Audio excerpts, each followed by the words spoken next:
Un saludo fraterno, queridos amigos y hermanos.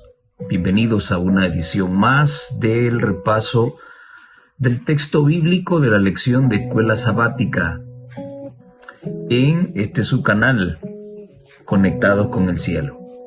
Vamos a tener una palabra de oración para dar inicio al estudio de la lección de esta semana.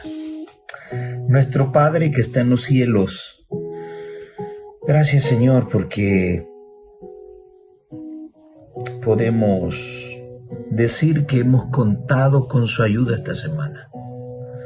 Ha estado con nosotros, nos ha acompañado en cada una de nuestras actividades. De seguro han habido momentos apremiantes, difíciles, pero su bendición estuvo ahí para asistirnos. Como siempre rogamos su compañía hoy que vamos a estudiar su palabra. Hoy que vamos a recordar los inicios del mal y vamos a recordar también la veracidad del conflicto cósmico. Estamos en medio de un conflicto que tuvo origen en el reino de los cielos y que continúa aquí en la tierra. Por favor, acompáñenos. Se lo suplicamos en el nombre de Jesús. Amén y amén. Lección número 9 para el 1 de marzo del 2025. El conflicto cósmico. Otra vez este temita, el conflicto cósmico. No voy a hacer tan larga el repaso de la lección. Son temáticas que ya conocemos muy bien, ya todos sabemos muy bien a dónde se originó el mal, ya todos sabemos muy bien cuál es el conflicto de los siglos, el conflicto cósmico, un conflicto que terminará hasta que Cristo aparezca por segunda vez en el reino de los cielos. Un conflicto en donde el trigo y la cizaña crecerán juntos hasta el día de la siega, el día de la segunda venida de nuestro Señor Jesucristo. La lectura bíblica se encuentra en Génesis capítulo 3, versículo 15. La gran promesa del Señor, nuestro Dios, sobre la venida del Mesías a esta tierra. Pondré enemistad entre ti. El Señor se está dirigiendo a la serpiente. Pondré enemistad entre ti y la mujer. Aquí María no tiene que ver, pero absolutamente nada en esto. Nada. Enemistad habrá entre ti y la mujer, y entre tu simiente, le sigue diciendo el Señor a la serpiente, y la simiente de ella, la simiente suya, la simiente de Eva. Esa simiente de la mujer te herirá en la cabeza, y tú la herirás en el talón. Qué bueno que la mordida de la serpiente no es en la cabeza. La mordida es en el calcañar, símbolo de una lesión que no es mortal. Sin embargo, y todos lo sabemos ya por asuntos zoológicos, que la mejor manera de derrotar a una serpiente es golpeando su cabeza, es cortando su cabeza, es hiriendo la cabeza. Ahora, desde ya en Génesis 3:15 no solamente se nos presenta la promesa de un Mesías, sino que también se presenta la victoria del Mesías. Porque un mordisquito en el calcañal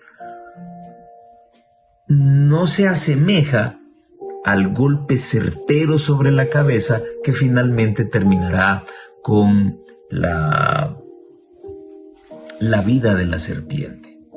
Ahora, yo quiero, me acompaño de la versión católica Nácar Colunga y también me acompaño de la versión católica latinoamericana. Y quiero que vean cómo cambian los enfoques vinculados con Génesis 3:15. Quiero ratificar nuevamente. No es la mujer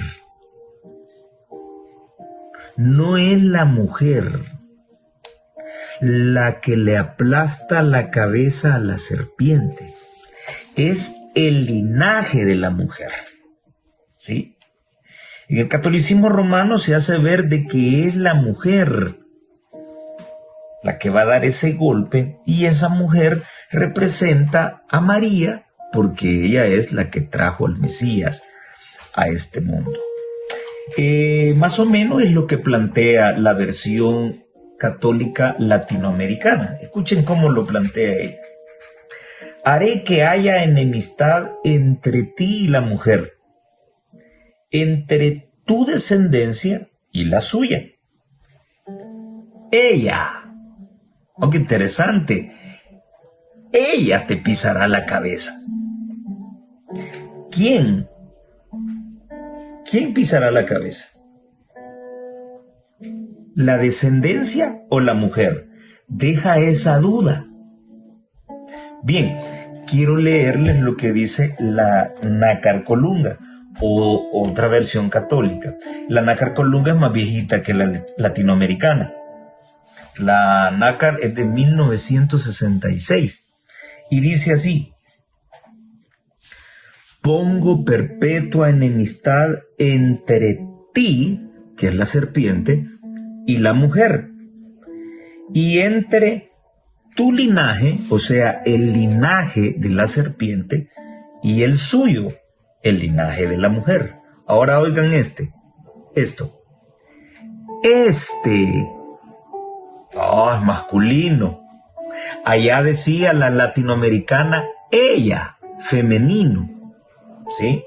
Muy bien. Te aplastará la cabeza y tú le acecharás el calcañal. Más abajo el comentario hace alusión que el término que se usa es, o el tiempo en que el género que se utiliza, es el masculino.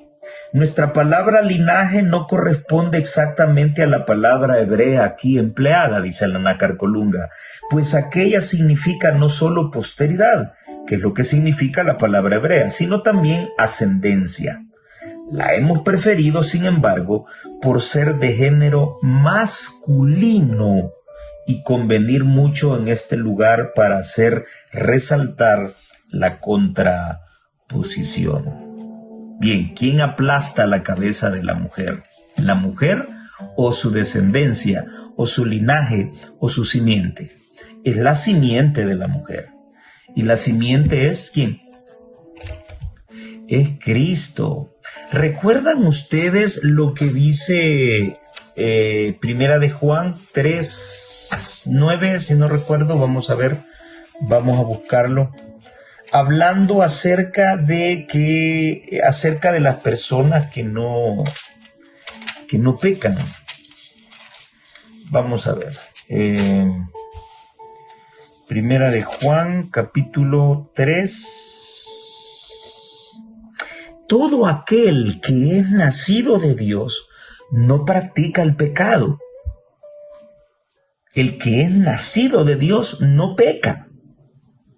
¿Y por qué no peca?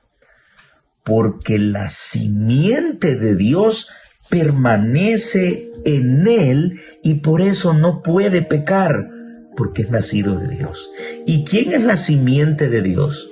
¿María o Jesús? Es Jesucristo, la simiente de Dios. Entonces, quien tiene a Cristo en el corazón no puede pecar. Qué interesante esta cita. Bueno, quiere decir que si peco no soy nacido de Dios, correcto, no soy nacido de Dios. Así que debo trabajar en mí santificación, en mejorar mi carácter, en volverlo impecable. Y eso no es de la noche a la mañana, es un proceso. Todos lo sabemos muy bien. Ok, sabemos que hay un gran conflicto. Un conflicto que no inicia, voy a hacer un resumen, no voy a ir en orden porque realmente esto es corto, estas son situaciones que ya conocemos. Este es un conflicto que no inicia en Génesis 3:15. Según Apocalipsis capítulo 12, los primeros versículos, es un conflicto que inicia en el reino de los cielos. Según el autor, esta lección tuvo que haber respondido a dos preguntas. ¿Dónde enseña la Escritura que existe un conflicto cósmico entre Dios y Satanás? Bueno, Apocalipsis capítulo 12 y los primeros versículos hablan de ese conflicto entre la mujer, el dragón y su simiente. Y aquí hay otro asunto interesante. Porque Apocalipsis, no lo voy a hacer hoy, quizá vamos a dejarlo para otra ocasión, pero ya hemos hablado de esto. Según la Biblia latinoamericana, la mujer pura con 2 estrellas en la cabeza parada sobre el sol, que no es más que de allí sacaron la imagen de la Virgen de Guadalupe. Esa mujer pura y santa de Apocalipsis 12 es María. Esta versión, y bueno, quizá lo voy a leer, esta versión que es católica y que es una versión anterior a esta latinoamericana, quiero que escuchen bien qué es lo que dice la persona que la hizo en el comentario sobre la identidad de esa mujer. Dice Apocalipsis 12, 6.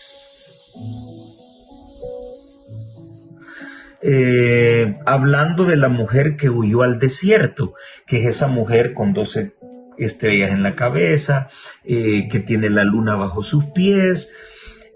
Va a hablar un cura católico,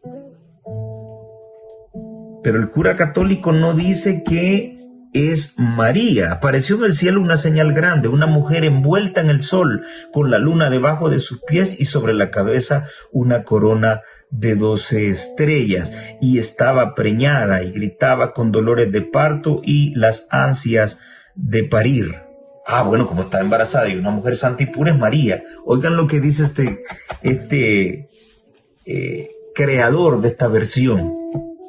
Esta mujer es la iglesia del Antiguo Testamento. No dice que es María, que da a luz al Mesías en medio de las grandes pruebas y ansias que suspiraba tantos siglos por su venida. Estoy muy de acuerdo con él. En el comentario del versículo 6, este sacerdote dice: la mujer, madre del Mesías, es la misma iglesia. No dice que es María. La mujer, madre del Mesías, es la misma iglesia, el Israel de Dios, sin distinción del antiguo o nuevo, el cual queda en la tierra. Qué interesante cómo cambió el pensamiento católico de 1966 hasta el momento en que apareció esta Biblia. Esta Biblia apareció ahí por el 1995. A ver. 1988. Yo me pongo a pensar, ¿de qué no son infalibles? ¿Por qué hay una diferencia de interpretaciones entre una y otra? ¿Acaso no son infalibles? Bueno, ese será otro tema.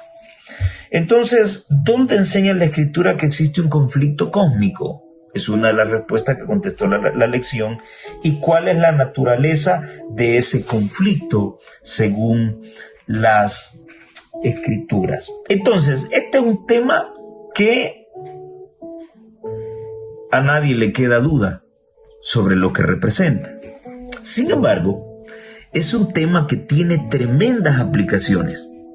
De nada sirve que yo esté estudiando esto, que en algunos momentos los títulos de la lección a veces los considero cortina de humo para desviar la atención de la hermandad de lo que realmente está pasando en la iglesia.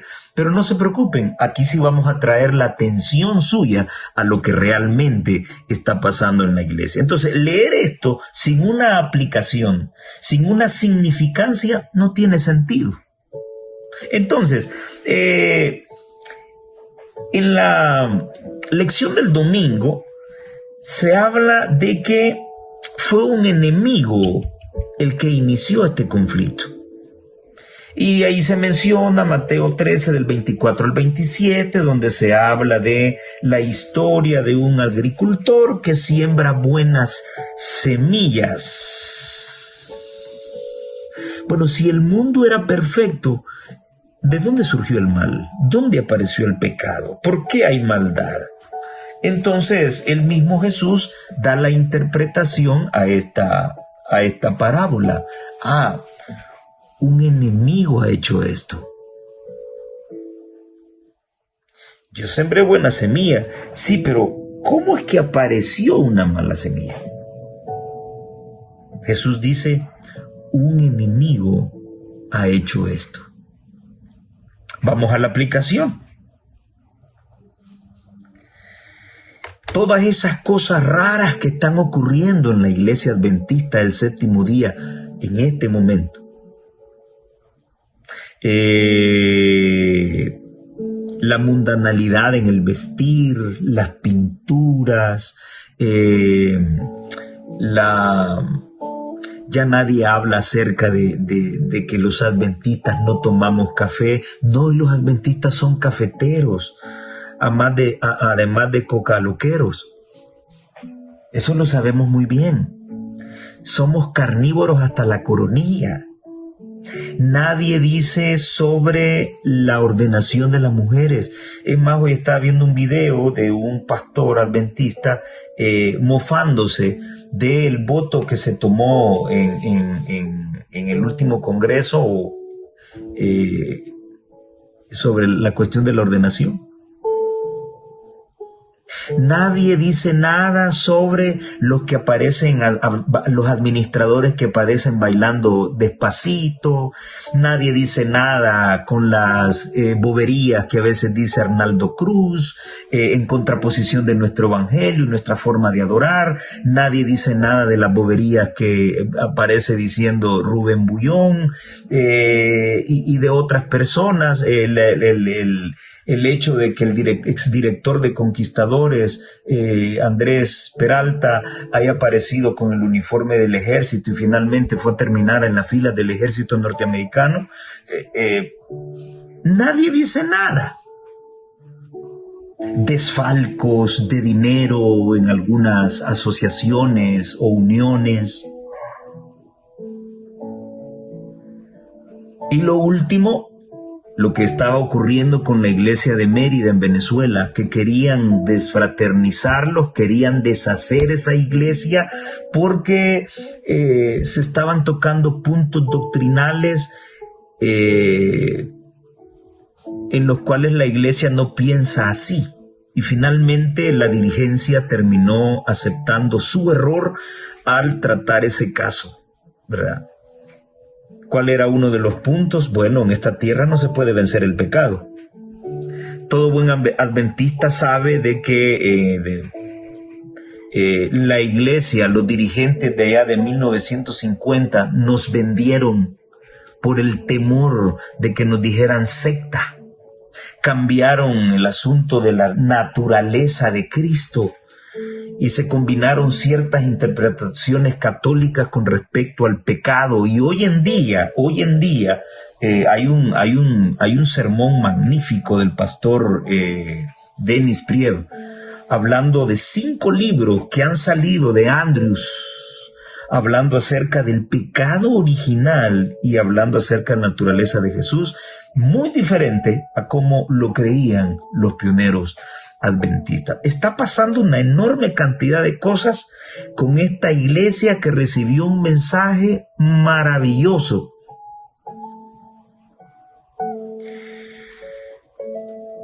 Yo lo que puedo decir es lo que dijo Jesús. Un enemigo hizo esto. Un enemigo llamado Satanás que ha encontrado terreno fértil en el corazón. Y aquí discúlpenme, pero no ha sido en el corazón de laicos. Ha sido en el corazón de ministros del evangelio que se hacen llamar administradores, pero la están embarrando con la iglesia. Yo le llamo la generación de los hijos de Elí. Elí fue permisivo. Sus hijos tenían relaciones sexuales a las puertas del templo con las mujeres. Y Elí no les decía nada. Es lo mismo que está ocurriendo hoy. ¿Y por qué está ocurriendo? Porque un enemigo ha hecho esto. Ahora, ¿qué podemos hacer? Cortar a todos estos falsos ministros que para mí ya no son adventistas del séptimo día, sino que son curitas disfrazados de pastores. ¿Qué hay que hacer? Hay que erradicarlos, hay que eliminarlos. El Señor dijo, déjenlo que crezcan. Déjenlo que crezcan. Porque dentro de toda esa sarta malévola de ministros del evangelio adventistas malos,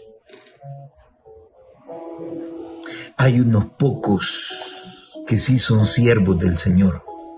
Y no vaya a ser que por cortarle a esto, vayamos a también a talar a esos hombres que todavía están sosteniendo la verdad en puestos administrativos. Entonces, estoy aplicando esto en los estratos superiores. Siempre nos lo han aplicado en los estratos bajos, inferiores, para la hermandad, ¿sí? No, esos hermanos que son chambrosos y esto y lo otro, no, debe crecer la cizaña allí. No, también en la dirigencia hay cizaña. Pero no porque Dios la haya puesto allí. Dios ha permitido que crezca. Y esta es la razón del conflicto.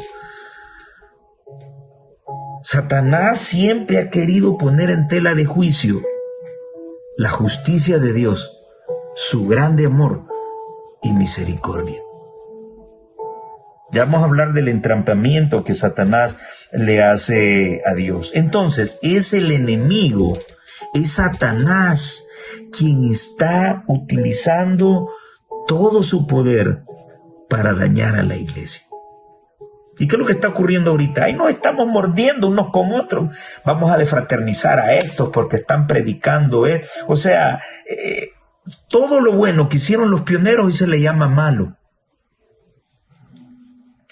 Y cuando escucho hablar algunas boberías con respecto a la última generación, que no se puede, que no existe esa generación sin pecado antes de que Jesús venga, que aquí no se puede vencer el pecado, que nunca nadie ha guardado los mandamientos de Dios, ni nunca los guardará, y que cada quien, pues si quiere llevarle mariachi a su esposa, pues se lo puede llevar, y si quiere bailar despacito lo puede hacer, y dejen a los jóvenes adorar como que... Cuando yo escucho esas tonterías, el denominador común es de que ninguno utiliza la cita de la sierva de Dios para justificar esa nueva forma de pensamiento. Y ustedes nunca se han preguntado por qué. Porque muchos de nuestros ministros, maestros y profesores ya no creen en la sierva del Señor. Ya son ellos quienes malinterpretan estos escritos. Entonces, ¿qué es lo que está ocurriendo? El enemigo está dañando la iglesia porque ha encontrado terreno fértil. Pero la buena noticia es esta. Sí, hay que dejar crecer la cizaña. ¿Hasta cuándo? Hasta que sea la cosecha. Así que, señores, les queda muy poco tiempo porque Jesús ya viene en camino. Y entonces sí, cuando Él venga, desde la raíz. ¿Por qué? Porque, aunque ustedes no lo crean, pero sí habrá un pueblo sin pecado esperando al Señor, y precisamente por eso corvos lo van a dejar ir con todo, porque estarán definidos quiénes son los del bando de Jesús y quiénes son los del otro bando. Eso está profetizado. Así que, queridos hermanos, usted no se preocupe. Mientras están ellos bailando despacito y están haciendo lo que quiera en su finca, usted no se preocupe. Usted siga adorando al Señor, porque quien lo va a salvar a usted es el Señor, no es un pastor. Yo siempre nunca me ha interesado que me tilden de disidente. Yo siempre he apelado porque regresemos al adventismo antiguo, al adventismo de nuestros pioneros, de nuestros abuelos. Siempre he hecho esa apelación.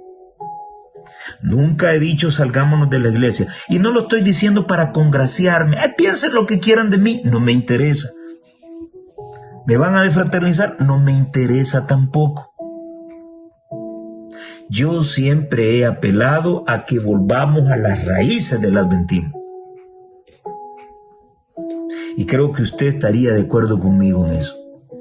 He interrogado a una enorme cantidad de ancianitos que tienen mucho más tiempo de ser adventistas que yo y siempre les he hecho la misma pregunta. ¿El adventismo moderno es igual al adventismo que ustedes conocieron? Y la respuesta siempre es la misma. No, hermano, no se parece. Entonces algo está ocurriendo. Yo no sé por qué a muchos les da miedo tocar el asunto. Pues bueno, aquí hay una oportunidad para tocarlo. Hay un enemigo que está metiendo cizaña dentro de la iglesia. Sí, y no son los que creemos en la impecabilidad de la última generación y de los que pensamos que la ordenación no debe ser y que los que de la mujer no debe ser y que los que pensamos de que sí en esta tierra se puede vencer el pecado. No somos nosotros los que estamos metiendo cizaña. Ni tampoco los ministros dirigentes que se han dejado engañar por Satanás. Es Satanás el que mete la cizaña. Busca donde hay tierra fértil y ahí vamos. Bien, el origen del conflicto usted ya sabe que no fue en la tierra. El origen del conflicto inició allá. El pecado inició en el corazón de Satanás. Ahora, esto lo hemos repasado en el libro de Ezequiel, el capítulo 28. Estudiando este tema con una persona de la Iglesia de Dios hace muchos años, me decía de que nosotros los adventistas del séptimo día estábamos equivocados con respecto a nuestra interpretación de Ezequiel 28. Porque me dijo, la Biblia es puntual, me dijo, al decir que en Isaías 28,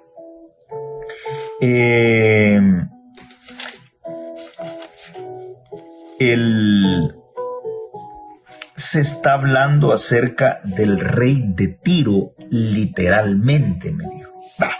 Vamos a analizar algunas situaciones. Y dígame usted si lo que va a señalar el profeta con respecto al rey de Tiro no es el mismo sentimiento de Satanás y no es el mismo sentimiento del papado romano. Mire usted lo que dice Ezequiel 28:1. Vino a mí palabra de Jehová diciendo: hijo de hombre, di al príncipe de Tiro. Ya ve, me dijo la persona esta de la iglesia de Dios. Muy bien, vamos a ir despacio, le dije yo. Así ha dicho Jehová el Señor: por cuanto se enalteció tu corazón. El corazón del rey de Tiro se enalteció. ¿El corazón de quién se enalteció primero, antes de que cualquier ser humano fuese creado? Fue Satanás. ¿Acaso Daniel capítulo 11 no habla de que el corazón del rey del norte se enalteció también? Que conoce muchos enigmas. Es la misma parodia. El profeta le envía un mensaje al rey de Tiro que viene de Jehová, porque dice: vino a mí palabra de Jehová. Y el Señor, a través del profeta, está puntualizando errores del rey de Tiro que vio en el corazón de Satanás. Por cuanto se enalteció tu corazón y dijiste: yo soy un Dios. ¿Cuál era el deseo de Satanás? Ser como Dios. ¿Cuál fue el deseo del rey de Tiro? Ser como Dios. ¿Cuál era el deseo de las naciones paganas? Ser Dios. Nabucodonosor se creía Dios. Los emperadores romanos se han creído Dios. El Papa de Roma se cree Dios. Todo el sistema papal. ¿No es la misma parodia? Pero bueno, esto no termina ahí. Yo soy un Dios. En el trono de Dios estoy sentado en medio de los mares. ¿Quién es la que va sentada sobre muchas aguas? ¿Acaso no es la ramera? El catolicismo romano. Siendo tú hombre y no Dios. ¿No fue acaso lo que achacaron los escribas y fariseos a Jesús? ¿Cómo tú perdonas pecados siendo un hombre cuando eso solo le corresponde a Dios? ¿No es lo mismo que hace el papado romano? Es lo mismo que hacía el rey de Tiro. Y has puesto tu corazón como corazón de Dios. Pero ahora bien, el rey de Tiro era perfecto. Tú eras el sello de la perfección, lleno de sabiduría y acabado de hermosura. Y ahora aquí es donde vine y agarré a este hermanito de la iglesia de Dios. A ver, le dije yo, ¿el rey de Tiro anduvo en el huerto de Dios? ¿Cuántos años tendrá ese tipo?, le dije yo. El versículo 13 dice: en Edén, en el huerto de Dios estuviste. Era un hombre viejísimo.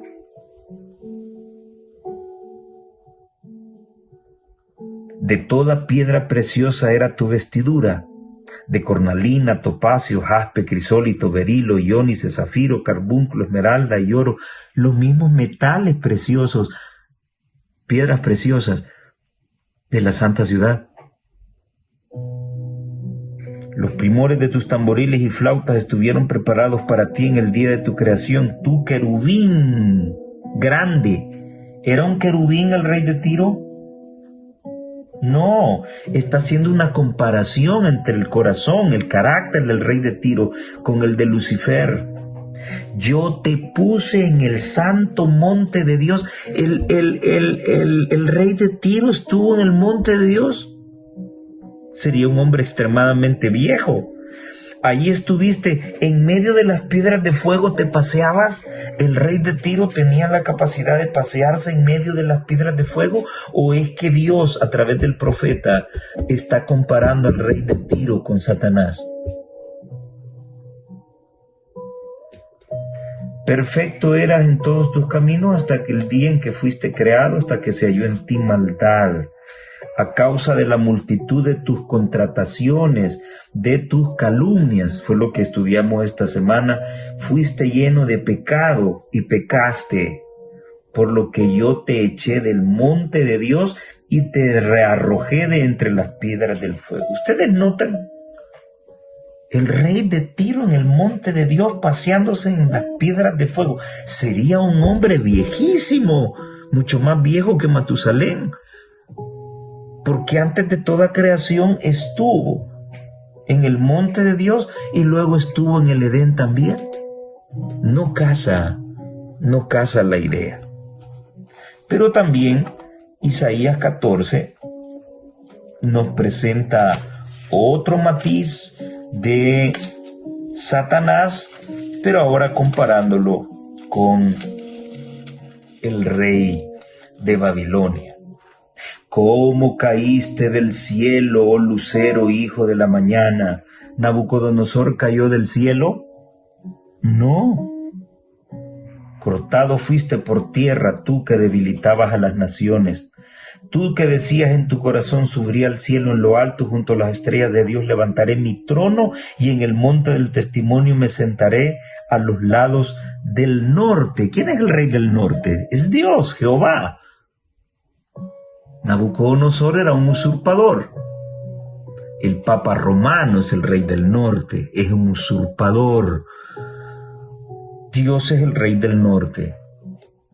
Él es el Dios de Sión, el monte de Sión, el lugar de Dios. Entonces, en el corazón de Satanás se originó ese conflicto y continuó aquí en la tierra. ¿Cómo? A través de un engaño. Satanás vino y tergiversó. Creo que usted ya ha escuchado ese término, tergiversar la palabra de Dios, torcerla con mentiras. Satanás utilizó una serpiente. Y aquí quiero rescatar dos situaciones. La primera,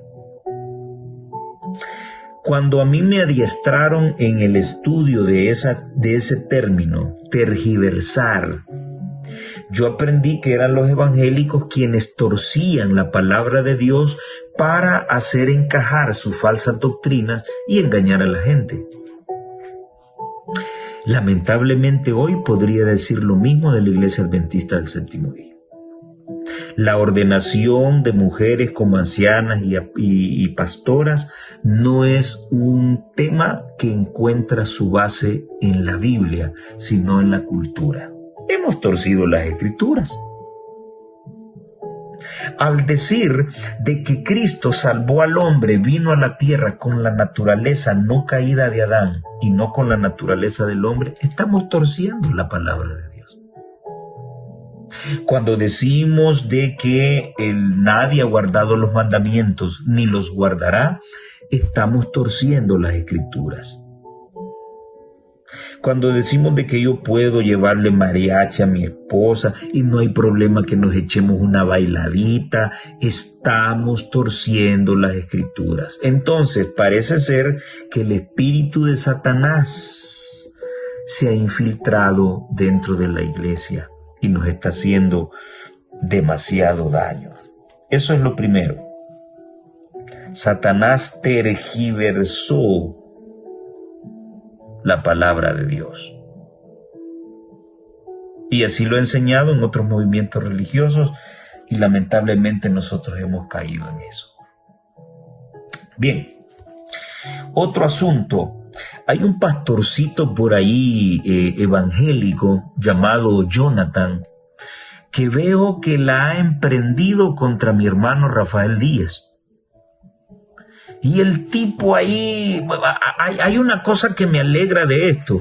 Mi hermano Rafael Díaz tiene estudiando a ese tipo porque le saca seguido videos contrarrestándole y llamándonos mentirosos a los adventistas, llamándonos una secta y que bueno, un montón de cuestiones. Pero ahí está el tipo estudiando, terminando de enredarse más. Y fue risible para mí escucharle el asunto del concepto de alma. Queridos amigos y hermanos,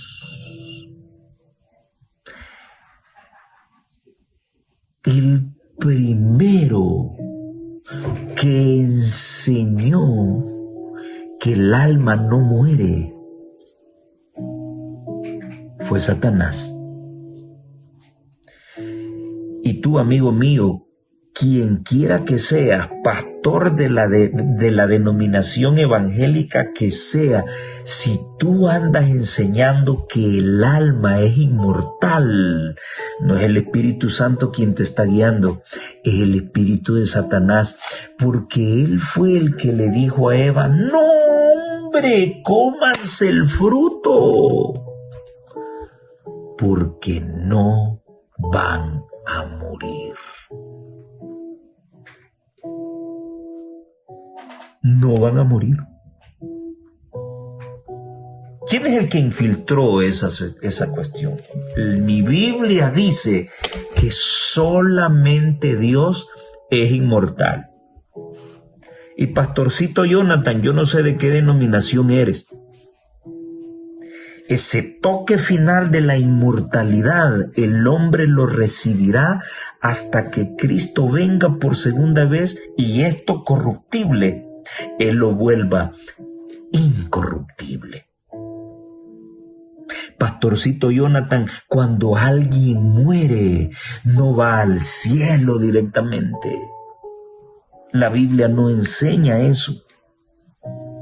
La Biblia enseña que los muertos no saben nada.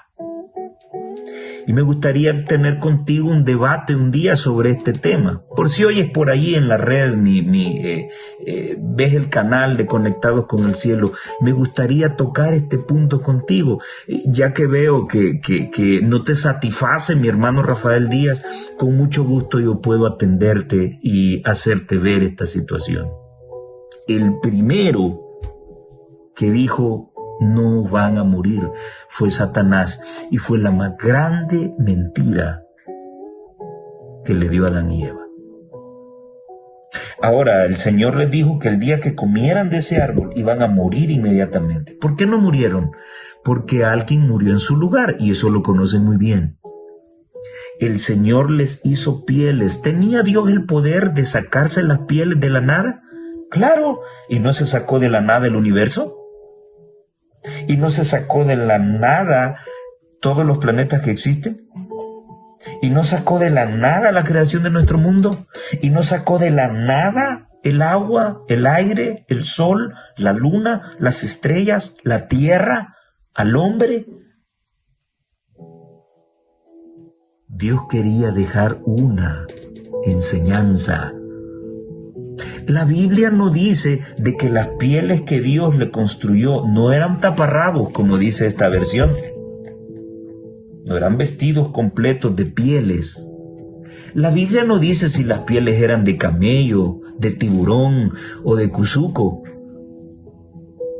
Pero al ver cómo Dios estableció una sombra de lo que sería el plan de salvación a través del servicio del santuario, el animalito principal que se mataba allí era el cordero. Entonces yo puedo hacer una analogía, ¿no? Que Dios no lo vistió con plumas de chompipe. Las pieles que se sacó, pues fueron pieles de cordero. Y los corderitos tuvieron que haber muerto. Eso no está en la Biblia. Sí, pero el servicio del santuario me hace pensarlo y me hace hallarle lógica. Adán y Eva no murieron inmediatamente porque hubieron por lo menos 2 corderos que derramaron su sangre por ellos. Y entonces Dios les vistió. Y por eso Juan, cuando vio a Jesús, le dijo: he allí el chompipe de Dios que quita el pecado del mundo. ¿Verdad que no dijo eso? Dijo: he allí el Cordero de Dios que quita el pecado del mundo. Jesús es el Cordero de Dios, el único que puede quitar tu pecado. Y cuando lo quita, Él te pone sus vestimentas de justicia. Todo tiene una lógica. Sí, la Biblia no menciona esas partes de que mató 2 corderos y que sacó eso. No, pero al ver el servicio del santuario, encuentro lógica y razonable el pensar de esa manera. Pero Satanás inició este conflicto y trató de hacer ver mentiroso a Dios. Trató de demostrarle a la humanidad que el Señor es un Dios injusto. Luego, cuando Jesús vino a la tierra, vemos que el objetivo de Satanás era de que Jesús le adorara. Ya sabemos que se defendió 3 veces con un escrito está. Él utilizó la escritura. Y de igual manera nosotros, si queremos vencer el pecado, debemos usar la escritura. El TikTok, el Facebook, el Instagram, eso no nos va a ayudar para vencer el pecado. Jesús venció, pero Satanás buscaba que Jesús le adorara. Pero él utilizó la Biblia para repeler ese ataque. Ahora, mis hermanos, ni todo el poder que usted tenga como humano podrá ayudarle a vencer a esas huestes espirituales de las cuales el Señor nos habla a través del apóstol Pablo en Efesios 6:12. La lucha no es contra carne y sangre, es contra huestes espirituales. O sea que no es una lucha fácil. Y ustedes y yo debemos estar conscientes de eso. No es con armas físicas con las que vamos a entrar a este conflicto. Son armas espirituales. Oración, ayuno, lectura, compartir la palabra de Dios. Satanás entonces con su actitud quiso demostrar de que Dios no es bueno y no es amoroso. Su contratación, esa es su contratación, esa es su calumnia. Dios no es bueno y no es amoroso. Quiero finalizar con lo que dice el conflicto de los siglos en la página 488. En su actitud para con el pecado, Dios no podía sino obrar con justicia y verdad. Satanás podía hacer uso de armas de las cuales Dios no podía valerse: la lisonja y el engaño.